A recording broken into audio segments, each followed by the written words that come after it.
Hello, everybody. This is Dr. Craig Wiener, and I'd like to welcome you to a very special event. Today, we are going to be having one of our biannual continuing education webinars that's free to practitioners, and we are going to be welcoming Ingrid Dinter in just a moment and introducing her. The topic is 10 things that every practitioner must know when working with veterans, which is a very important topic because so many of you are interested in it. I do want to let you know that the Tapping Out of Trauma is a biannual, twice a year, 8-week online CE approved training. And every time before we start that course, we do one of these free interviews. So if you are interested in that training, you can go to tappingoutoftrauma.com. But now we're going to go ahead and get started with this interview. We hope you enjoy it and get a lot out of it. So my name is Suzanne Fagel, and I co-teach Tapping Out of Trauma with Craig. And today, we all have a very strong appreciation for this topic.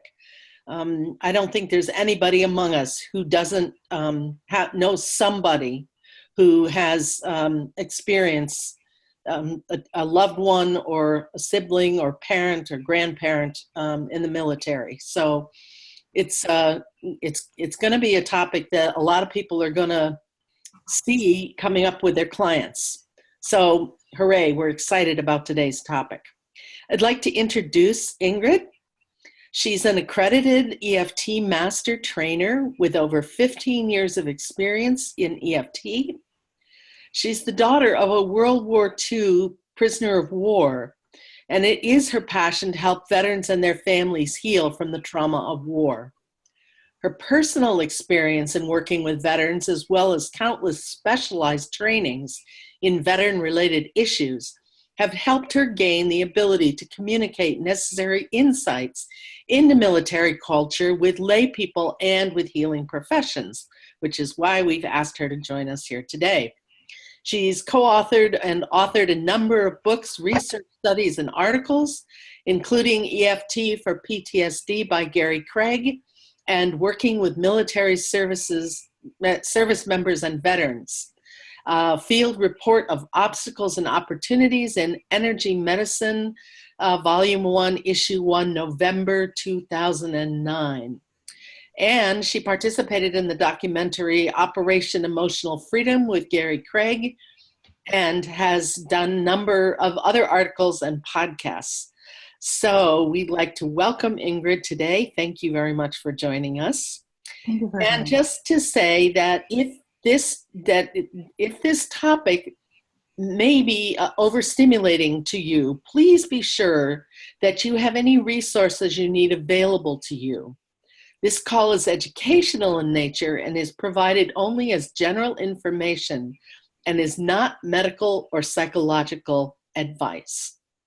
With that disclaimer said, welcome, Ingrid. We're happy to have you with us. Thank you for having me. This is very exciting.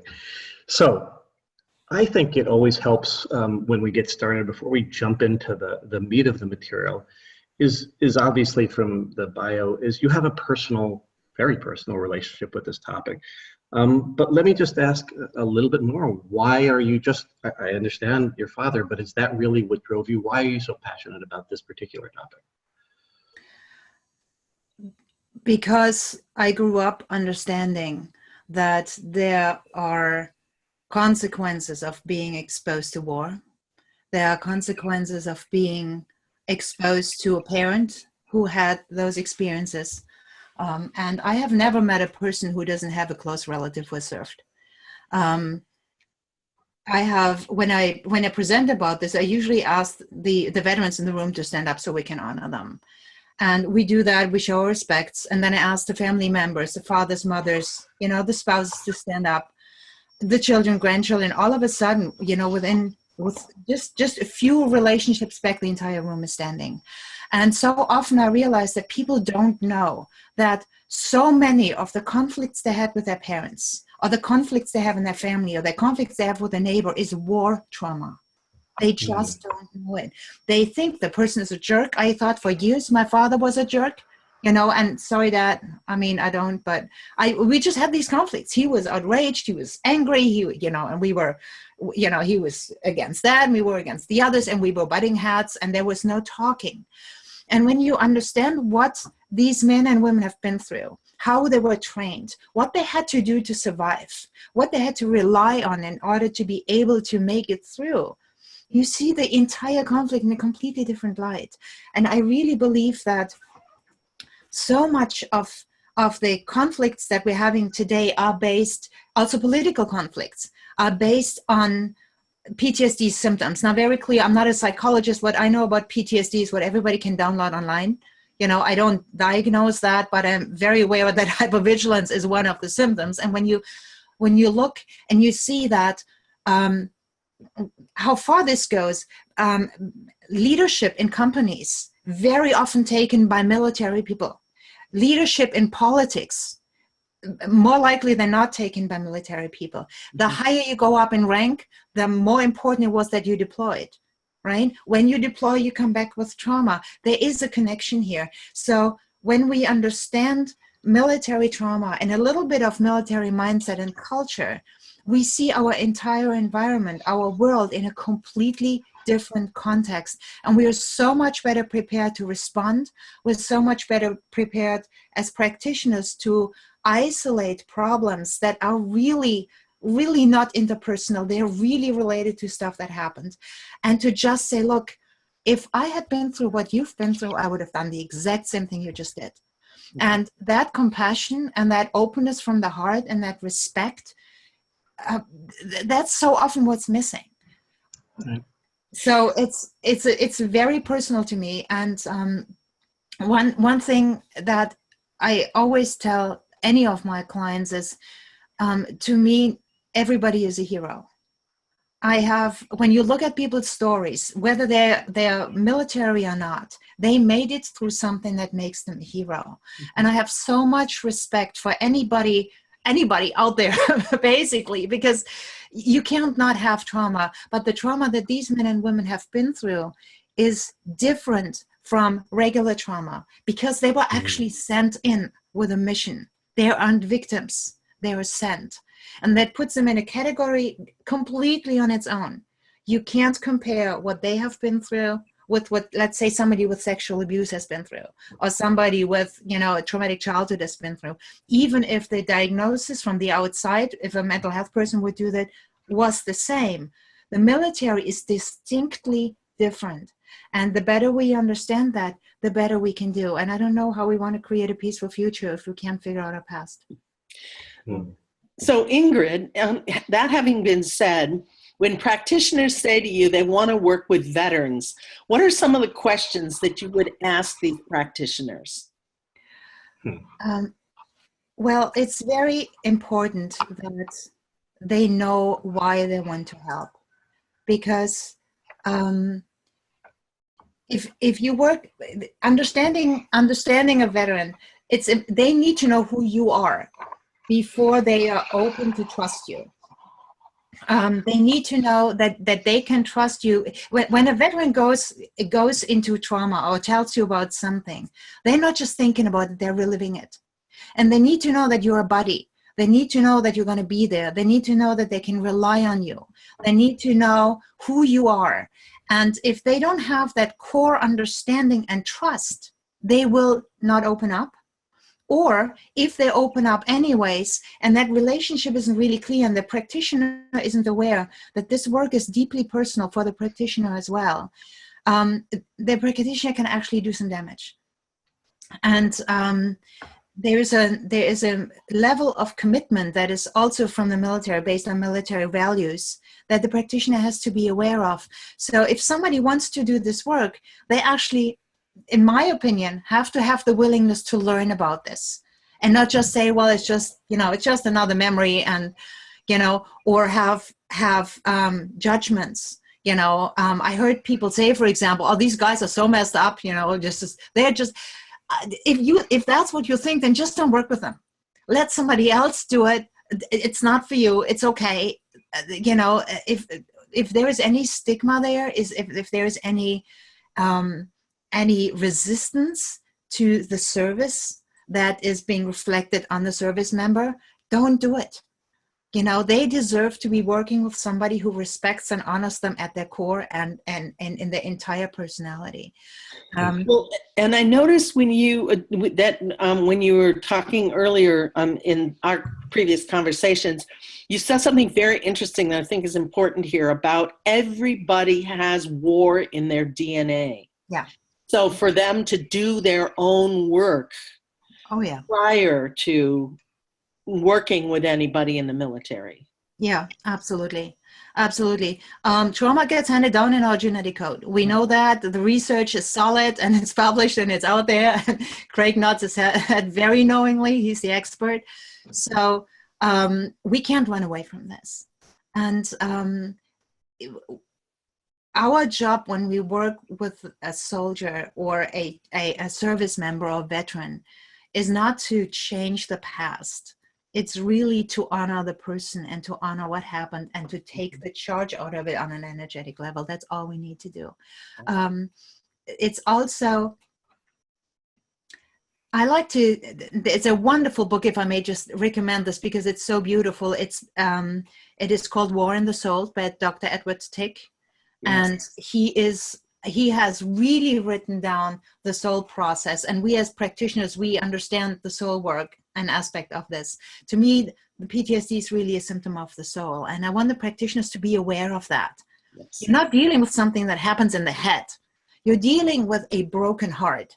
You're dealing with a soul that has left the body. Mm-hmm. You're dealing with an inner break so that a part of the veteran could survive, at least physically. And when you know these things, then you can ask the specific questions and you will get phenomenal answers. Every veteran knows it. When you ask them where is the seat of this, I will call it PTSD without meaning a diagnosis. I just mean it in a colloquial way that everybody uses it. Mm-hmm. When you ask them where does it sit, they say right here. Everybody, I've never met a person who doesn't have a black spot in their heart. And when you know that, you can be so respectful and so gentle. And another thing that I would always make sure a practitioner understands is the mission of a veteran is to protect you personally. You're talking to a person who, if push came to shove, would have vowed to put his or her life down for you. Mm-hmm. And they would do that. And a lot of them have done that. Yes. And that respect and that gratitude and that understanding and that knowing without any judgment or condoning or excusing or whatnot, that honoring and respecting is so crucial. And that is a relationship that we need to establish straight from the beginning. That we as practitioners make it very clear to the veteran, I understand that you would protect me with your own life. And I'm very, very grateful for that.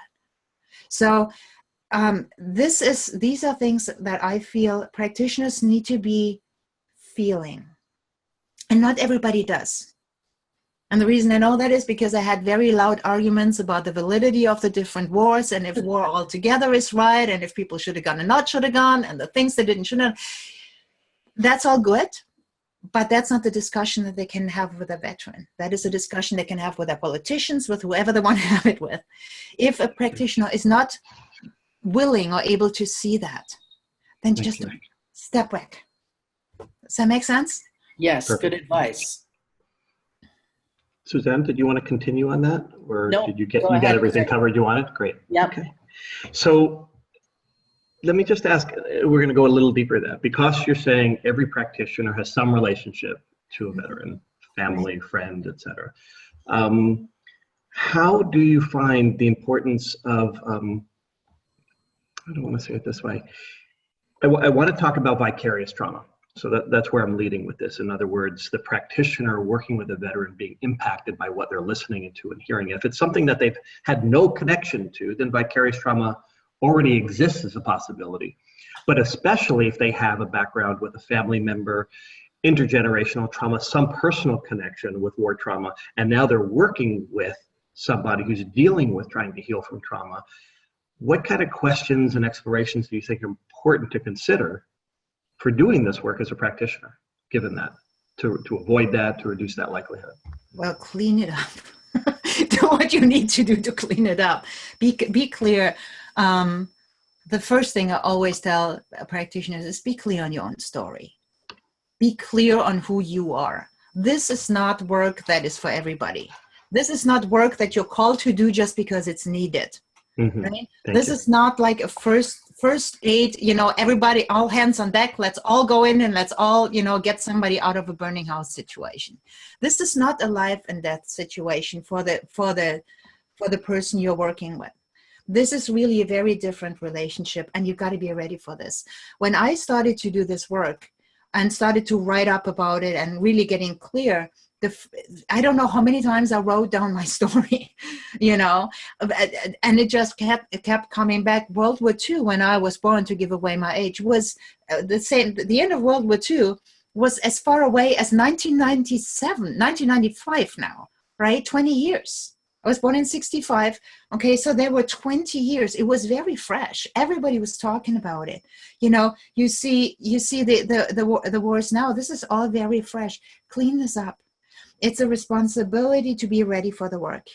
This is not just, work where we know how to release memories. We know that, and you guys are phenomenal at training that. And, if they don't know that, then take the course. That's not what we're talking about right now. But this is really a deep soul dive in being clear that this work is individual. It's one-on-one. It's not we're helping everybody in one big swoop by tapping on something. This is a soul process. This is a soul connection. It's an honor and a privilege to do the work. And my personal experience is that once you're being seen as a sister, they will do whatever they need to do to protect you. You're always part of them. And my personal experience is they will always be part of me. The people that I've worked with, there is such a thing as a soul connection. And I think you also dive into your own inner warrior. You dig your heels in. You know that you have responsibility to never let somebody down. And if that means you work for 3 hours, then cut out 3 hours. If you don't have 3 hours, what are you doing working with the person? You need 3 hours. And I think that's also a place where we as practitioners probably have an opportunity, because we can, since we're not in a system, or many of us are not in a system, we can organize our days accordingly. We can just know, this person will need 2 hours just to check me out and see if I'm for real, right? And we don't have to work in the 15 or 30-minute or 45-minute increments, which so often stops a veteran from reaching out in the first place, because they say, I go there, my session's over, and then I get a pill, right? So there's an opportunity there, but it does require more. I think what I like you hearing, or what I really like what you're saying is, we all have niches of topics. It's food, it's weight, it's health, it's relationship, but this is something really unique. Mm-hmm. This is something that really requires not just further training, not just further skill, a much deeper personal dive. So what I love and just want to just underline and highlight is really, this is not for everybody as a practitioner, even if you feel called, even if you want to help, it's different. Right. And so I just want to thank you for really underlining the importance of that. Right. It's really important not to get sucked into the glamour, as it were, of working with veterans. That's a strange word to use maybe, but it tends to be, I'm working with veterans, and it somehow gets glamorized. So assuming, however, though, that you've finally decided that you're willing to do all the work you need to do, and you want to work with these folks, talk to us, Ingrid, about some really practical, down-to-earth things about establishing rapport with a military client. Right. So the first thing is you need to know who the person is, as I said before. You are talking to somebody who would sacrifice his life for yours, or her life for yours. And you got to know that. And when that person comes in and you don't feel that, feel it. that is just something that is clear. So if you're looking down, if you feel sorry, if you say, I'm sorry that happened, don't be sorry. Honor them, give them gratitude, show respect, show Show that you care, show compassion, but not pity. It's important to, how do I say this? It is important to know your place as a practitioner. Don't tell them you understand, because unless you've been there, you don't. So tell them, I don't understand because I haven't been there, but I would like to hear how, what you would like to say. So be open to questions. Make sure that they know. The first thing I always tell my people is, I don't judge, I don't condone, and I don't excuse anything. Or we're not going to do any, and no excusing of anything that we're talking about. It's not about judgment. It's not about condoning. It's not about excusing. The only reason we're here, the only reason I'm here, is to help heal that or help shift that. Sometimes I just say shift because it's an easier word to digest. Thank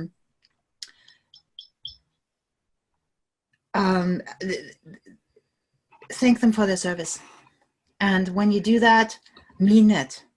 And what I mean by that is, if people have a conflict with wars, then don't think you're thanking them for going to that war that you have a conflict with. Thank them for the willingness to sign up and do a service that somebody needs to do to protect you and save you. And come from a point of, you went for us, and now I take responsibility for sending you. This is really important. If we hadn't sent you, you wouldn't have gone. Right? And it's not me personally, but we as a community, we as people, we have asked the military to go places. And it's our place to take responsibility, not to blame the soldier. Be predictable. A practitioner, the military likes to be, see, in the military, everybody has everything you need to know about them on their uniform. They have their rank, they have their name, they have their thing. You can see where, what they deployed, where they deployed. You can not where they, but you can see all these different things. So a veteran will look at a service member and know exactly whom they have in front of them, where they fit into the rank, how to communicate, what to expect, what they can say, if they are giving command, if they're taking command, if they're following something. This is an extremely predictable thing. And for a practitioner, it's extremely important to also be predictable. So to just tell them, look, we're doing a drill. Here's what this looks like. There are release points on your skin. We're going to tap on them like this. They are very easy to find. I'm going to do this together with you. We're always doing the same thing. And then we're going to say the following thing. So you make it a drill. They know exactly what you're going to be doing, and you're not going to mix it up for a while. So when we do this predictable work with them, it's very easy for them to just follow command, because in that moment you actually have command. You have that authority to tell them what to do, because that's what we were signed up to do. For the practitioner to be too soft in that moment, and the psychologist will cringe now, but I learned this from the military. Trust me on this one, okay? They say you have to take a gentle voice of command, which basically means don't say, well, tell me about your experience, but say, give me 3 good examples for what happened. Or give me 3 examples for what it was like at night, okay? Or give me 2 examples of what it was like to drive down that road. So tell them exactly what to do. And when you do that, you also, what you do is you tell them you're in command, you tell them you understand, and you give them a task. They know exactly what to do, and they know when they're finished. The worst thing for a service member is to not know if they did their job, right? So they need to know, after I gave her 2 examples, my job is done, and then she takes over. And so these are little things that we can very easily establish as a practitioner in that predictability, to make sure that the person we work with feels safe, feels comfortable, doesn't feel outed, doesn't feel judged, and feels the freedom to speak about whatever they want to speak about. Very important, if we can at all do it, to say, look, we have time. I'm not going to cut you off, if if you want to talk, we're not going to cut you off. This is important for some because they know that once they open up, they may need time for that. And they want to know that you're going to be there for them. So set the stage correctly. Set it up so that it works for you. Set it up so that it works for the practitioner. And make sure that you know that once you start working together, you are a buddy. You are the person that is keeping them safe, that's having their back, doing whatever needs to be done. And you're skilled, you have the training, you're comfortable, you're not getting triggered, and you're going to be okay.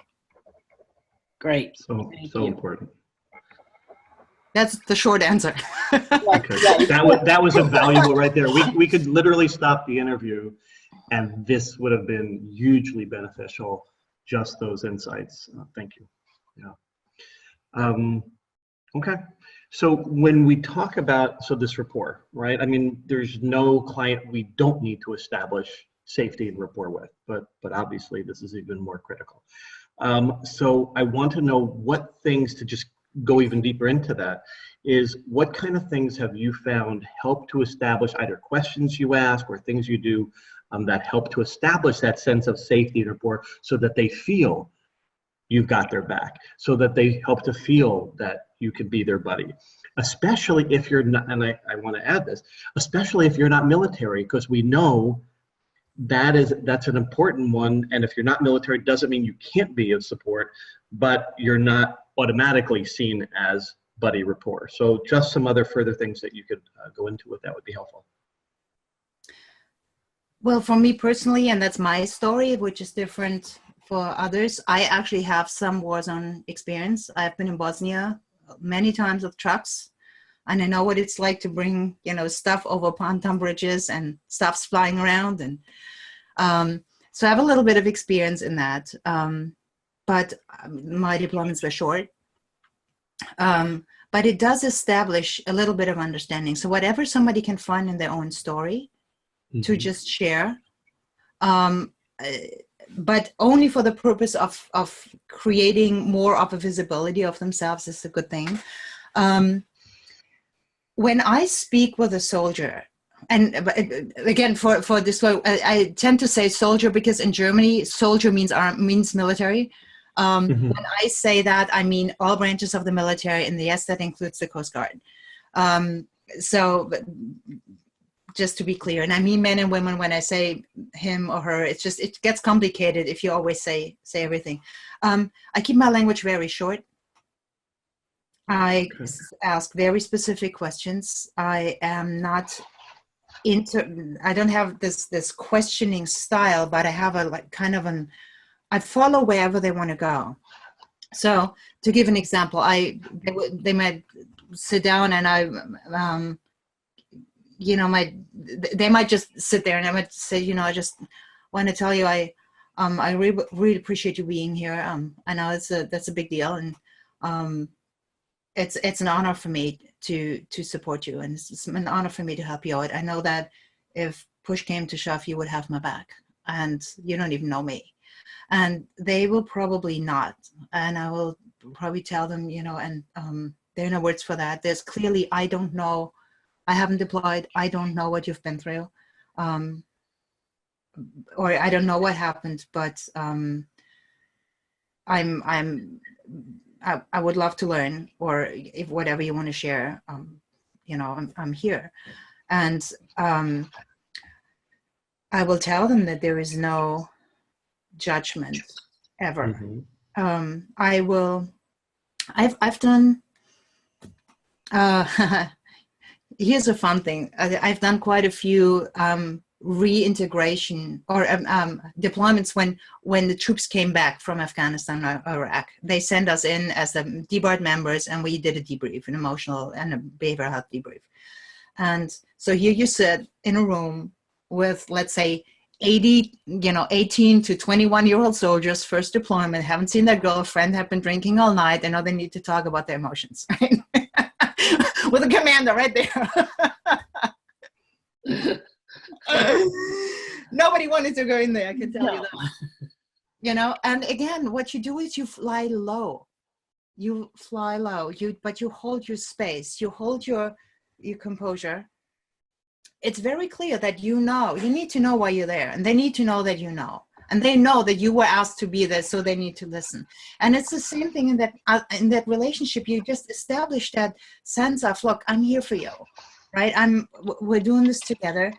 And then the first thing I usually ask people is, how do you sleep? Mm-hmm. And the reason I say, how do you sleep, is because there is a very clear answer. I have never met anybody who said, I'm sleeping like a baby. It never impacted me. It just doesn't happen. And so when you know that, when you ask them, how do you sleep, you instantly have something measurable, which is nice for them because they would like to sleep better, right? You have something that isn't emotional. It's just they don't sleep well. You have something where you can say, well, let me tell you a secret. Nobody does. I have never met anybody who's sleeping. Do you know anybody who's sleeping well? Yeah. So what are they taking before they do that, right? It's not possible. Very rarely. So it shows insight, it shows compassion, it shows understanding, and it also shows a measurable goal. Because now you can say, well, how would it feel to you if I can't promise you that, but maybe we can help you relax enough that you sleep better. Okay, so you ask about sleep. Mm-hmm. What other kinds of questions or ones, maybe they're not coming to accomplish a specific goal, like they may not be that specific, I want to sleep better. So if you're kind of at that beginning creating rapport with questions, how do you ask those questions, and what are the kind of questions some examples? Well, first of all, we need to remember that soldiers are stripped of their emotional language. So we can't go ahead and talk deep emotions. They're literally, that's why they swear, right? They use the F word for everything because it's the only emotional language that they actually have, that and something like it, right? So if you're comfortable with that, go right for it, move along. I've had great success with that. So don't expect to have a very insightful emotional discussion with somebody who is, coming back. It's also not what they want. Right, what they really want is they just want to be resilient. They want to feel good. They want to be, back with their bodies. They don't really want to be there. There's a couple of things that I explain them. One of them is, for example, when I say, well, how do you feel about that? Very often they say nothing, right? And I tell them this, look, here's the thing. There's a difference between feeling numb and feeling neutral, okay? When you tell me something, I feel something, but I don't get triggered by it. Okay? I may feel compassion. I may feel, sadness. I will respond. I'm not numb, but it doesn't trigger me. Right? And when somebody is numb, that to me is actually something we need to work on, because it's literally an emotional response of not feeling anything. And they get that because so often they say, they believe that the goal of our work together is to not feel anything. And they're not feeling anything because they've completely shut down, built up the wall, and they don't want to talk about it, right? So by pulling these two pieces apart, they get a better understanding of what it could be like to be more normal, right? The second thing I tell them is, you've probably worked years to build up a wall around this. And they will probably say yes. And I'm gonna tell them, I'm gonna leave that up for you. My job is not to take down your wall. If you need that wall, you keep that wall. We work with whatever's on this side, right? My job is not at all to do anything that you are not ready to do, that you don't feel you want to do, to bring up stuff and leave you hurting. That's not what we do here. And at that moment, they will oftentimes talk about previous experiences, where they were forced to talk about stuff and then their time was up, right? There's another thing that is super important to talk about. Veterans usually feel rage. And to me, my understanding of rage is a deep sense of betrayal of that which is right. Okay? This is a moral betrayal. This is not this hurt me and I don't like to get hurt. This is something like, this wasn't right. I signed up to sacrifice my life. I signed up to serve for a higher purpose. I signed up trusting you. And look what happened to my body. that rage, that unforgivable betrayal of that which is right. And I have a whole, we don't have time for this here probably, but there's a very spiritual part to deployment and to being a veteran. And actually War on the Soul speaks beautifully about this. So if people are interested, start there and then ask questions later. So when people, when I work with somebody on an emotional aspect, when the insomnia is one part, the second piece is usually overwhelm. Even though I'm feeling overwhelmed, I've never met anybody who's not overwhelmed, and you don't have to deploy to feel overwhelmed. We know that, right? I mean, all you need to do is look around your house and see the piles and you get overwhelmed. So overwhelm again is safe because it's not too bad. Then there's something, even though the next thing I would probably work with is, even though nobody will ever understand how I feel. And I say that as a suggestion from me to them to make sure that they know that I know.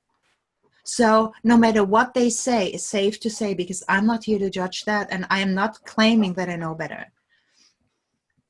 When we move forward, we talk about rage, and we talk about, I usually say, you know, a lot of the people I work with, they tell me that stuff happened that shouldn't have happened. And they just cannot and will not get over that. And very, very often you get a response. And that's when you get to your specific events, right? And that's where a practitioner needs to be very, very careful that they don't open up 15 Pandora's boxes at once and the person just explodes and you sit there. So that's where do your questions tend to be in EFT, at least when we train, and then I'll pass it to Suzanne, but we often tend to work with current events to establish safety and rapport first. And I would imagine what's currently happening for many of them has to do with what's happening with their families. Is it an appropriate place, or is it not an okay place to go, as opposed to going to the military first? So their military experience, and just if you could just maybe explore that and then pass it on. Yeah, you know, this is something that the VA doesn't even touch. I mean, they just say, well, if your problem is in the military, then we don't have any business treating you. And they say, you don't understand. My father was in the Marines. You know, my grandfather too. I mean, I'm like 5th generation, whatever. So if you can do that for them, you will give them a gift. And I don't think we should have an agenda. You know, I don't think, and that's a really big thing that I see with practitioners, that they believe that what that soldier will need is to clean up the war trauma. I have worked with people who said, look, you know, Vietnam was the first time I felt halfway safe, right? If you had grown up where I grew up, you wanted to deploy as well. I couldn't be far enough away, whatever, right? I was dreading the day I had to come home, and yes, it was hard. Did this person have full-blown trauma from what happened in Vietnam? Yeah. But did he have it before? Yeah. Look, again, who are we to judge what somebody's problem is? Right? It's not, that's, and let's just let that go. What I do is I try to bridge it. You know, I don't want to let them get away with just saying nothing ever happened and I don't feel anything, because if that was true, they wouldn't be there, right? So it's okay to throw in bits and see if they work for them, if they make sense for them, if they want to do that at that time. And if so, then take the time you need. Tell them, look, you know, if you want to, we can work on this. What I do then, this is one strategy that I think is super important, and I'm sure you're teaching this ad nauseum in your trainings all the time, is I take a step back and I explain the techniques we're going to be using. Because again, you need to be predictable. So you take a step back and say, look, here's what this is. I understand this is a really big deal for you. Okay, so before we go anywhere, let me tell you what we will be doing. We will isolate an event, and then we will start before the event was even a problem for you. Okay, and then I will have you start inching your way in, and I'm going to monitor you. And as soon as you feel any reaction, and I don't want you to white knuckle this out, as soon as you feel anything, we stop. Okay, and that's what we work with. I will not allow you to go, or we will not go all the way through. Okay, you are in control. You tell us when to stop. I will probably ask you to stop even more, and we're going to do this together. once you do this, they know what to expect. And it's so important to tell them the process, to tell them, see, this is what I told you. Now we're going back to the beginning. Now we're testing again. How does this feel? The testing with the movie technique is even more important because they want results. A veteran is so drilled on accomplishment and excellence. Excellence is one of the military core values of the Army, of the Air Force, commitment to excellence. So give them this feeling of excellence, of accomplishment, of integrity, and the more successes you can give them, and the more you can make them physically present for them, the more rapport you will get. This rapport is really something, and this working together is really something that you're building up in the process. Yeah, and I just want to thank you to reemphasize that sense of how important it is for a practitioner to have that gentle command language, with the pre-framing, with the willingness to stop them, with the holding that container. So if you feel you're going to be blown away by, you can't interrupt, you can't step up and stop, then you have no business being in that hurricane of possibility. You need to be able to hold your ground. So thank you for reemphasizing that. Suzanne had a question. I know you. Well, I was just going to say, what you're saying also is about normalizing their responses. Like, you're not the only one. Everybody responds this way, and you're not crazy. Yeah. Your responses are neurobiologically what is you're designed to do. And this is so important. I had many people say, ma'am, what are you thinking of me now? And and I said, sir, if I had your background and your story and your upbringing, I would have done the exact same thing. Mm-hmm. How would I not? And they never see it that way because they are so drilled and committed to integrity, to owning things, to selfless service is such a core value. I rather self-sacrifice than I sacrifice my mission, right? They are so on that they just don't put themselves first. And if there's somebody to blame, it's probably them. Right? And we need to understand that and work with it. Because there's so much stigma around embarrassment and a shame of having any needs. And to normalize that and say, now your responsibility is for yourself. You need to honor yourself. And to know that this is you're responding like anybody else in this situation would. You're hardwired to respond that way. I think really helps normalize things and then can take some of that embarrassment and shame away. Absolutely. And what I found is that this becomes easier to digest for somebody when we put them on a mission at the same time. Mm-hmm. When we ask them, when we pre-frame this, how are your buddies? How is everybody else doing? And they say, well, they will probably tell you, they're all right. They say all right as in, are they sleeping? You already established that, right? So you can talk about it. Then you can say, how about, you could help them better. How about, you can take this tool and take it to them, and maybe then they can sleep better too. You give them something to do, you put them on a higher mission. And that will make it easier for them to commit, because taking care of themselves is just not something that they're trained to do. Mm-hmm. It is counterintuitive for them. They say, look, we are trained to save you, right? I don't need you to save me. So many people say, let's bring them home. They say, look, just get on my back. What do you want from me, right? They're not comfortable with that whole language. It's just not, it's not who they are. And I think anybody who's ever deployed to something understands that. The surroundings take you over. They are bigger than you. You just see there is so much to do, and you kind of click yourself into that system. You plug yourself in, you become a part of that, and you want to do that. And just to come out and say, oh, by the way, it's all about me right now. It's just not their reality.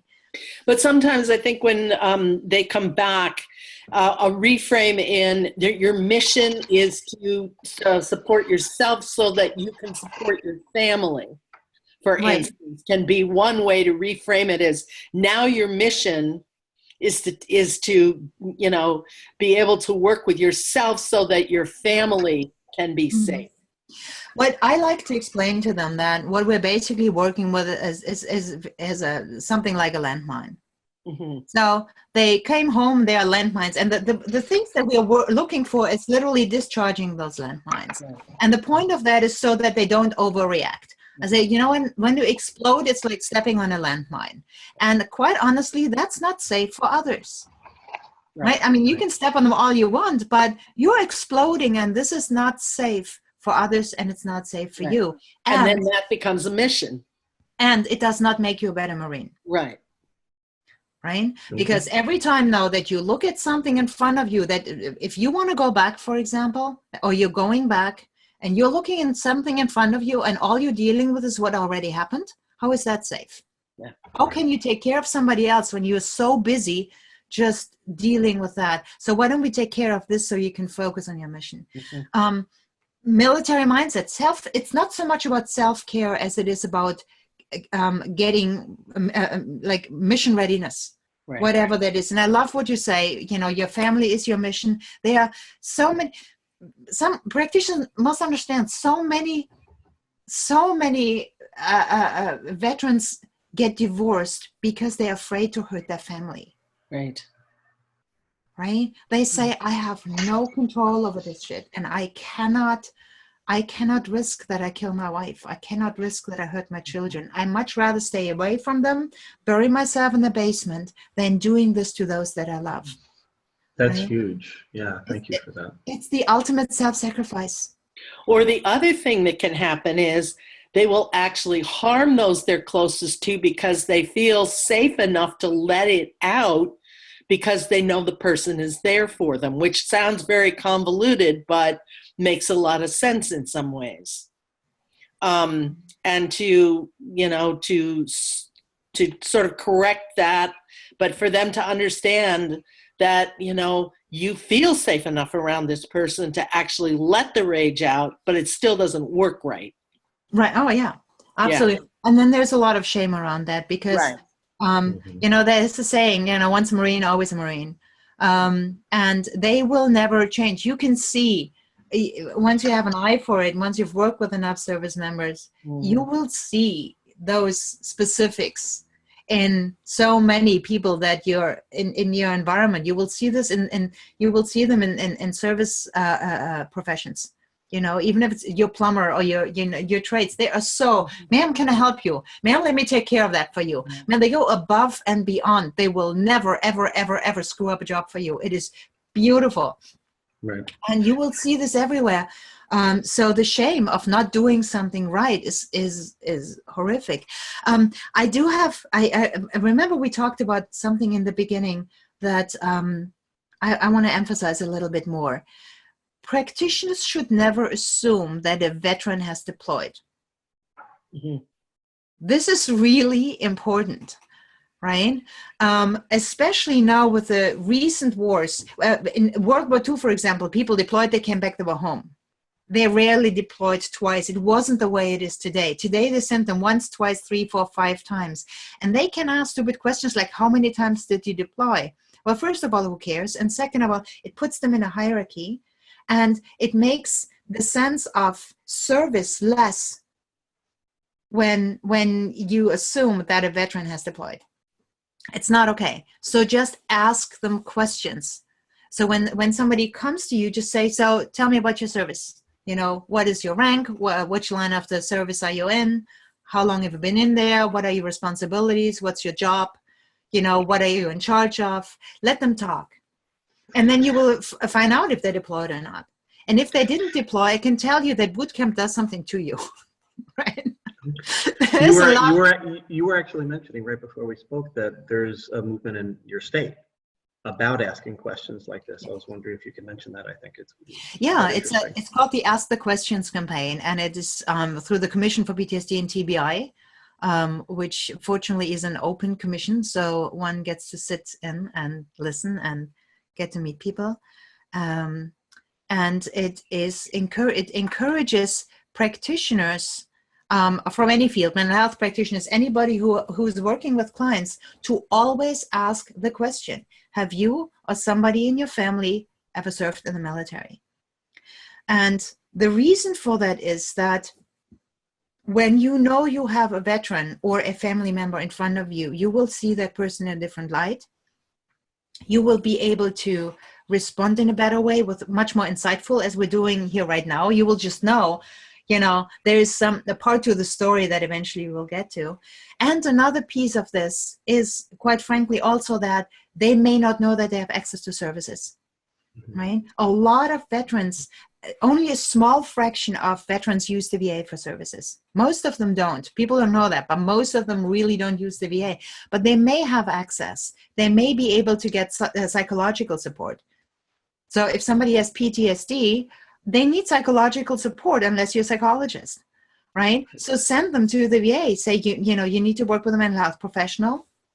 Go there. Make sure you have them sign that clearly, because you for yourself want to be in the clear that you're not doing mental health work unless you're licensed or allowed to do that. And make sure that you always remember that military trauma may be the reason why most of your clients have a problem. Thank you. I also want to add, I don't want to get into this topic because it's a whole nother topic, but I do want to mention it, that also getting them to get enrolled in the VA can be very, very frustrating, and you might need to do a whole lot of tapping on that. Hours on the phone waiting for somebody, or getting shoveled around to different departments. So it's a whole nother topic, but it's an issue also. Absolutely. And Susan, I'm actually super grateful you're saying this, because this is another segue into a successful session. So when I notice that somebody, especially Vietnam veterans, there are differences there a little bit, because history has changed people. World War II, remember, people came back victoriously. They had fought a war, but the entire country has wrapped their arms around it. The country had suffered with them and sacrificed with them, right, financially and otherwise. So there was a completely different unit around World War II. There was a clear enemy. The enemy was, they were victorious. They came back heroes. The trauma was there, but there was also closure. There was closure, and that closure actually went a very long way. Whereas in Vietnam, they won all the battles, but they didn't really win the war, right? And don't ever tell somebody that. Don't ever say that. But it is in the back of their mind that even though they sacrificed and had all these victories, they did not accomplish what they came to do. And spiritually, that kills them, and there's so many other things. So when you work with somebody from Vietnam, the VA was established after Vietnam, not because people care so deeply, but because it was a necessity. We have more deaths through suicide than we had deaths through casualties. And we have more deaths through friendly fire than we have death through enemy fire, right? I mean, you just have to wrap your mind around what actually went down over there. And so when somebody comes in and has served in Vietnam, a very good segue in is to ask, what was it like to come home? And what was it like, have you talked to the VA? What was that like? Because there is trauma there like people will not believe. There is spitting at them. There's being called baby killers. One of my guys said, this gorgeous woman came to me, and she just ran straight through me. I came out of the airplane. She came to me. I thought it was going to get late that night. And it turns out she looks at me, she spits me in the face, she slaps my face, and she calls me baby killer. He never got over that. If you want to work with trauma, work with that. Because remember, PTSD is the result, and the rage is the result of being exposed to things, being exposed to betrayal of that which is right. And they say, I went out to protect you, now you're doing this. This is causing trauma. The way that people come home is causing trauma. The way the VA is treating them is causing trauma. And that is a beautiful way to get started without even going into war memories that may be way advanced. right? And just saying, and that's actually a good point from a personal point of view to say, you know, I'm really sorry that happened. I mean, that is screwed up. You know, that should have never happened. I can guarantee you this. I'm not, you know, we're going to take the time you need. But keep that aspect of military trauma in mind. The conflict between the military world and civilian world and how they were integrated is huge. The category of that which we don't know, right? And I know there are many of them, everything from understanding military culture to understanding stigmas, to understanding timing of certain things happening. I was wondering if we had gone over a few and explored it, and maybe you can go over some of the things we need to be aware of that we don't even realize we might need to be aware of as a practitioner. And maybe you could just explore some of those. I know our time is starting to wind down, but I think they're important. Yeah. Other things, like one of them, you were talking about anniversaries and dates, and another one was about the way that they were released from the military and how they ended it, and being able to even just work with you and feeling that that's safe, that there won't be repercussions. So I know there's a lot of them, but just a few. There's a lot. Yeah, I mean, for once, most people say, you know, ma'am, I don't have a problem. You should work with someone else. And that's how that is, right? If I ever know somebody who needs your service, I will let you know. I don't deserve this. Resilience is important. Anniversary dates are very, again, it's a relatively safe question to ask, but you need to have the sensitivity to find out how many follow-up questions you can ask. The word anniversary is actually oftentimes pretty known, and that basically could be a date they got the note, they learned that they're deploying. That's oftentimes a very specific triggering moment, or the time a buddy got killed, or the time they deployed to a certain thing, the time they came back. They're very specific moments. Something I learned later is that oftentimes it's not just that date that sets them off, but it can be things like the weather. Okay, so if this happened in the summer and it was very hot, it can be that they get fidgety in the summer. The weather is so, and then smells are another thing that can be connected to that. So these things can just set them off. Maybe they can't stand the smell of burning plastic, you know, and we don't want to go into other smells that may be there, but be aware. These may be safe questions to ask. You know, is there a certain time that, you know, that always triggers you? And then just start there. You know, even though I always get triggered late in the summer, you know, as soon as it turns into fall, I completely, you know, and I actually say I honor and respect myself. Not love and accept is just weird word language, but honoring, respecting. You know, you can work with that, and then you can kind of inch your way in, take the edges off, and see how, you know, what comes out if you keep working with it, and layer after layer, round after round, the person will come up with something pretty profound. So anniversary dates are important. One thing I also think is really important to remember, as a practitioner, we have, you know, we're so glad people are here and they made it out. They may not be glad. They may really want to go back and they weren't allowed to. And they Survivor guilt. Yeah. Survivor guilt. They will. Survivor guilt is a huge one, you know, or just letting let's say, you know, they got hurt, let's say they got injured and had to come home, they weren't allowed to go back. They feel like they're letting everybody down. They say, you know, give me the pill, I'm walking on a broken foot, I don't care, you know, I need to be with my people, I need to finish my mission. And that is a very deeply spiritual thing that they're going through. So when you say, I'm so glad they're back, you're back. Right. And that can feel very disrespectful and strange to them. Instead, say, welcome home. Mm-hmm. Right? So we need to wrap this up very quickly, but there's two really important points that I think we want to make sure we cover. So if you could quickly address this, Ingrid, we could do my best. when somebody comes into you and says, I have received a diagnosis of PTSD, talk a little bit about, especially for those who don't have the mental health licensure, do you do any collaboration with mental health practitioners? And what do you say to people that may be beyond your scope of practice? Well, you have to know, and any practitioner has to know their scope of practice. I mean, that's just your professional responsibility. Find out how the mental health board in your state defines mental health. Make sure that you do not work outside. I always think that client safety is more important than client healing, right? So your first responsibility is to only do what's right for the client. I can tell you what I do. Now, in the state of New Hampshire, I'm registered as an alternative provider, and the board has no oversight over my practice.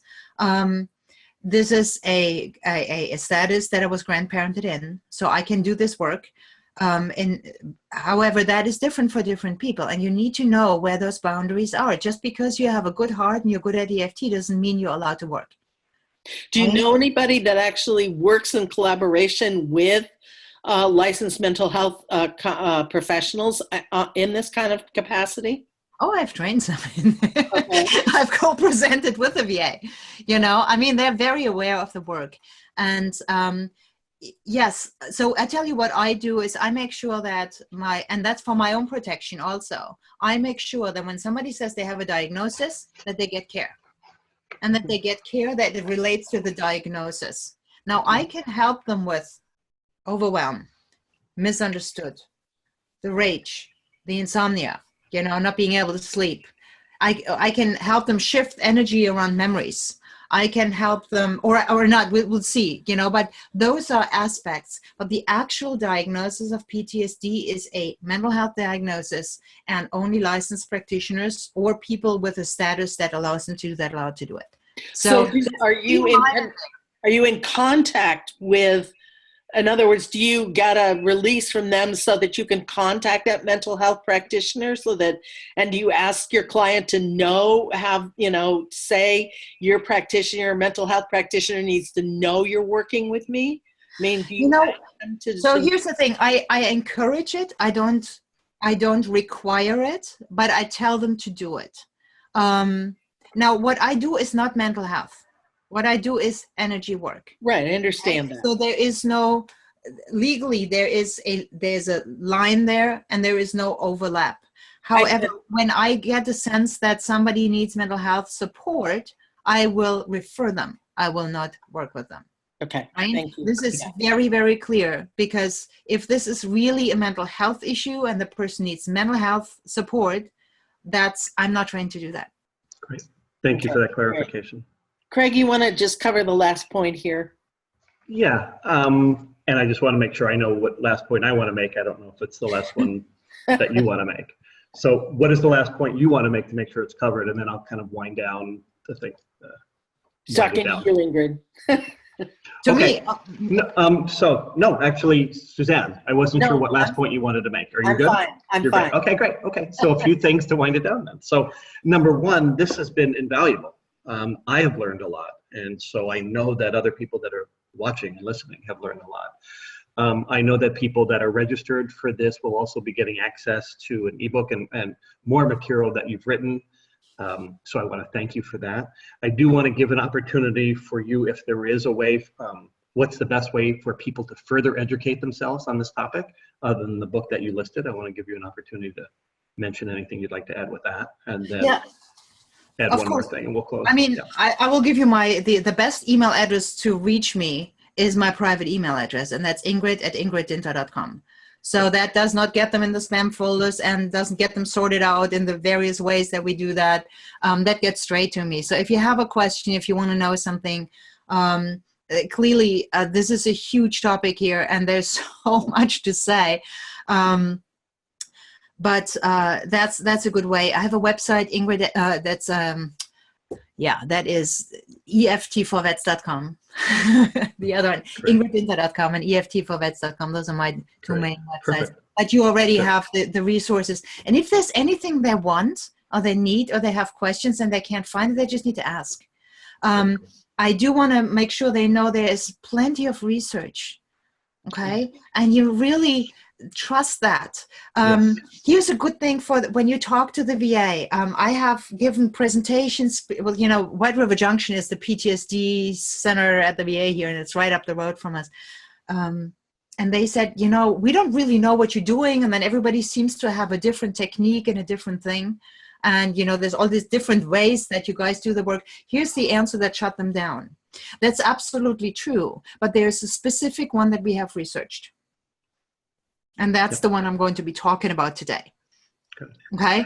And yeah, and I was just going to mention for people looking for research on, especially with military PTSD, there are many resources. The one that I put together with commentaries is EFTtappingtraining.com/EFT-research. And you could just click in PTSD, veterans, et cetera there. And there is, and recently there's been at least movement forward within the VA, which has promoted now EFT to be a safe technique to work with. It's not yet within the system, but that's encouraging.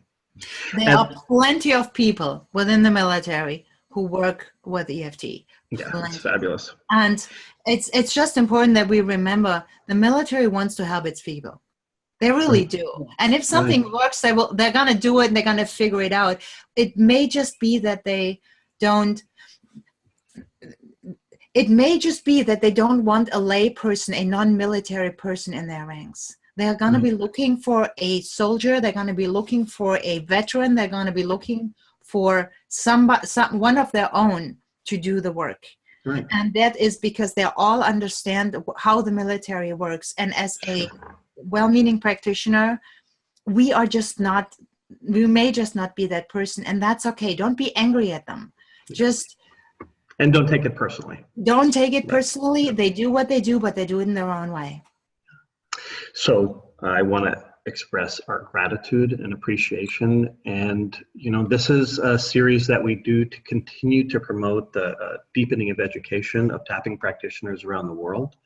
Another thing that we found is the importance, whether you're working with veterans or anybody, the history of trauma is so likely, but initial trainings and certifications really can only dip their toe into that arena, and really why we created tappingoutoftrauma.com and why we take it for another 8 weeks deeper online and with questions and covering topics like this. And so we will be launching September 22nd is the time we'll be launching the next Tapping Out of Trauma online webinar. So please join us for the webinar if you like. Please go to our page. There's an archive page of interviews where Ingrid's will be and past ones have been. So use us as a resource.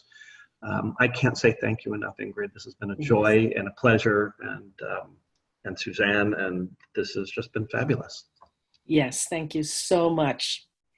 Yeah. Hopefully it will leave everybody wanting to know more. Right.